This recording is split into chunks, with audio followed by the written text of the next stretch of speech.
Hello, scrufftards, degenerates, and random, freaks online. Welcome to the War Zone. I'm Scruffy, and this is Scruffy Tales. And yes, indeed, Ukraine returns to Kursk. Might be a small raid, but judging by initial reports, it might actually be something larger than a simple raid. I guess it's leaning towards raid, but it kind of hints that this might be something bigger. So we'll take a look at it. So we have a number of sources that all show us different things, but I mean they all appear to be credible, and they all are backed by geolocated images of Ukrainians crossing the border back into Kursk. So here we have some Telegram news site, whatever, talking about it. And as you can see, you have a Ukrainian push here at Tetkino, and then coming in from the north of Tetkino. You also have a bridge being blown the other day in the area. Here you have Tetkino, another source saying Ukraine is coming in towards Tetkino, this time coming in this way, east of Tetkino instead of north. And then you have Kursk 73 here, a mapper who has Ukrainians crossing over here. This is Tetkino, so further east still. This is also geolocated. We know Ukrainians are pushing in at this location as we speak. So you have various sources giving us various hints of what is going on, where Ukraine is trying to cross the border, where they are applying pressure, and on top of that, Ukraine seems to be blowing up bridges again. So if we borrow deep state here for a moment, this is Glushkov County in Kursk Oblast. Kursk Oblast is a state, more or less. Oblast is a state, and each state, each oblast is then divided into rayons, counties, more or less. Glushkovo is a county, and here you can see Tetkino right on the border with Ukraine. The push into Tetkino that is supported by multiple sources. This push here, supported by geolocated images of Ukrainians, the same as this push. This is where Ukraine pushed in initially during the Kursk incursion to try and reach Veseloye. They're right back at it here. And then you have the potential push from the north of Tetkino, from Ukrainian positions in Kursk in Glushkov County to maybe coming north of Tetkino. On top of that, we know Ukraine has blown up a repaired bridge here at Svanoe, one of those three bridges they blew up during the initial Kursk incursion. So something is happening here in Glushkov County. And if this is just a couple of raids, it seems a bit elaborate, doesn't it? I mean, it could be a simple raid, just like we saw in Belgrade. Move in, take a couple of towns, hold them, and cause some issues for the Russians. But I mean, this seems like something well planned, well executed, with potential of being something more than a simple raid. So jumping over to Kursk 73's map, this is the Kursk. This is Kursk. Down here is Belgrade, the general area where you had that big Kursk incursion last year. Zooming in, this is where Ukraine maintains positions within Belgrade. Looking up here, this is where Ukraine is holding on to the last previously occupied territories within Kursk. So where is this new stuff happening? It's way over here in the west. And this is where Ukraine tried to push in last year to reach Veseloye. Here you have geolocated Ukrainians crossing the border, breaching minefields and dragon teeth at Novye Put, right where the rail line goes past the border.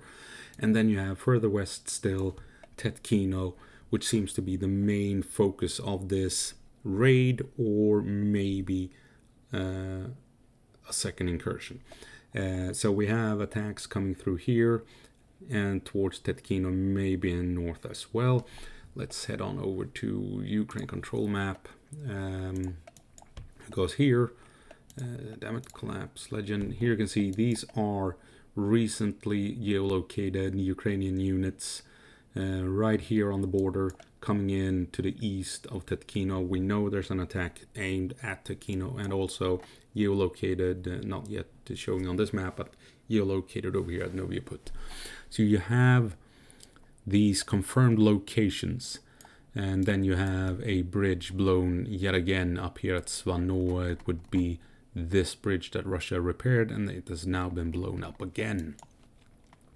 So something is going on. They also claim that maybe the 225th Brigade is taking part in this assault on Tetkino. That unit is usually found down here around Belgrade, or was up until this point. That would be this, the 225th Assault Regiment. Used to be located at Belgrade. Now the rumor is that it is taking part in this assault here at Tetkino. And interestingly, the 225th, they took part in the initial assault into Glushkov last year together with this unit over here. This unit is the 21st Mechanized, the unit that has the Swedish CV-90 vehicles and the Swedish STRV-122 main battle tanks. These two vehicles have proven themselves to be the most effective armored vehicles in the entire war. The STRV-122 is the most capable assault tank on the battlefield, fielded either by Ukraine, or of all vehicles fielded by Ukraine or Russia. And the CV-90, only a day or two ago, won a NATO competition against all other infantry fighting vehicles found in NATO, and came out on top, and has proven itself to be the best infantry fighting vehicle in NATO. And by God, it is the best infantry fighting vehicle available in the war in Ukraine. So the 21st Mechanized, fielding these extremely capable Swedish vehicles located right here, they took part in the assault on Vesoloya together with the 225th. They could potentially now have teamed up yet again to put pressure in Glushkov Rayon, trying to come in at Tetkino. Very interesting. And back to Mayakovsk 73. So what we're potentially seeing is a push, like we said, through here, through these farms here, coming in here, maybe crossing the river. All the bridges are blown. We saw some attempts by Ukraine last year to come across here, but nothing came out of it. And we have reports of Ukrainians pushing into Tetkino from the south as well, together with this border crossing right here towards Noviaput once more. So what is it that we might be looking at here in Glushkov? Well, during the Kursk incursion, initially Ukraine wanted 3 counties, 3 rayon: Sudzha, Koronevo, and Glushkov. Koronevo was up here. Ukraine reached Koronevo and the outskirts, failed to take the town, and that is what allowed Russia to eventually build up forces and counterattack towards Snagost. This time around, say that this is something bigger than a raid. No guarantees, but just for the sake of argument, say that this is something bigger. That they have built up forces again, and instead of going big with 3 counties, they just want to take 1 county. Well, Glushkov County is the perfect spot. You have a bunch of roads leading into the county itself from Ukraine, supply routes, vital. You have this river Seim going through here that acts as a very potent barrier to the north that will deny Russia effective counterattacks south. They need to rely on bridges. Bridges are easily blown. Ukraine showed us last year how effective they were in hunting down pontoon bridges and blowing those up after Ukraine blown up the real bridges. And we've seen it. They've attacked Svanoa again, the bridge here.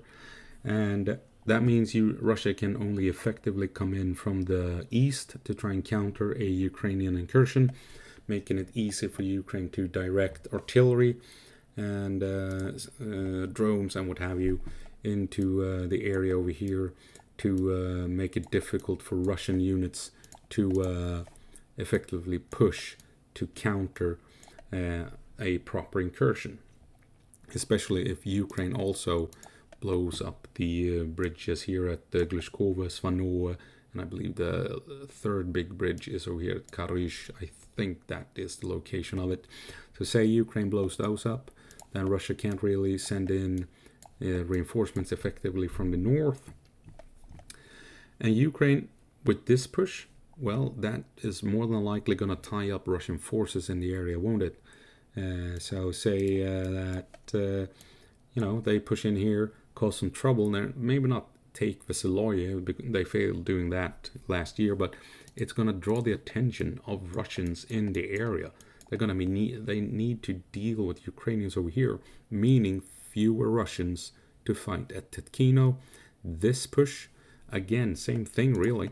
If they push in, they secure some territory, that will draw attention from a bunch of Russians that now can't fight in Tetkino, which means Ukraine potentially can begin to, wrong color, can begin to chip their way in the town, pushing ever so slightly further and further into Tetkino until they have it, can link up with troops out here, and then you have, as you can see, a river that Ukraine more than likely wants to push out to, use that river for defensive purposes. And if they manage this, of course they can build up forces in Glushkovo to, in the end, eventually push out to various towns and bridges in the area to secure even more territory in Glushkovo. No guarantees that this is what's going to happen. I'm just saying there's potential here for something bigger than just a simple raid. But of course a raid is probably maybe the more reasonable option, so far at least. As you can see, there are a bunch of Russian units up here in Kursk and Belgorod that Ukraine wants to tie up in this area. They don't want Russia to move all of these units down to Kharkiv or down to Kupiansk or elsewhere, or move them all the way down to Pokrovsk and what have you.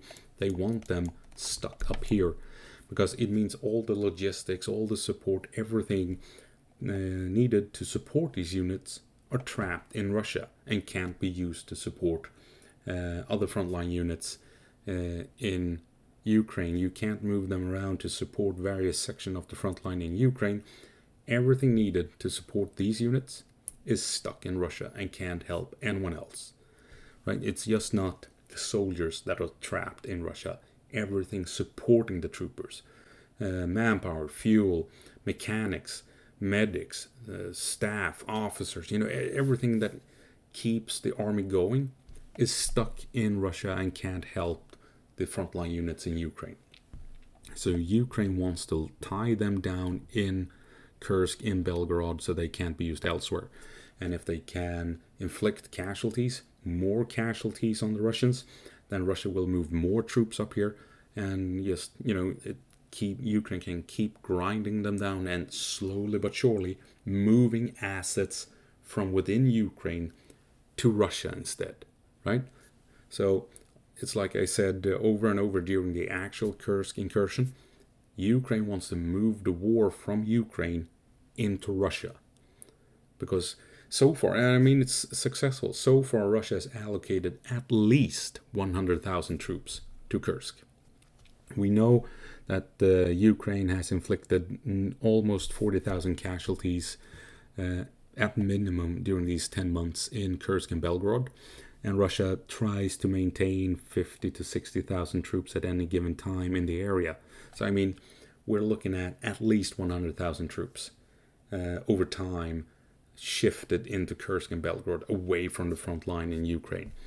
And if they make these incursions all over again, or raids and what have you, Russia will just keep reinforcing the area, moving more and more manpower here, and taking assets and troops away from the front line within Ukraine itself.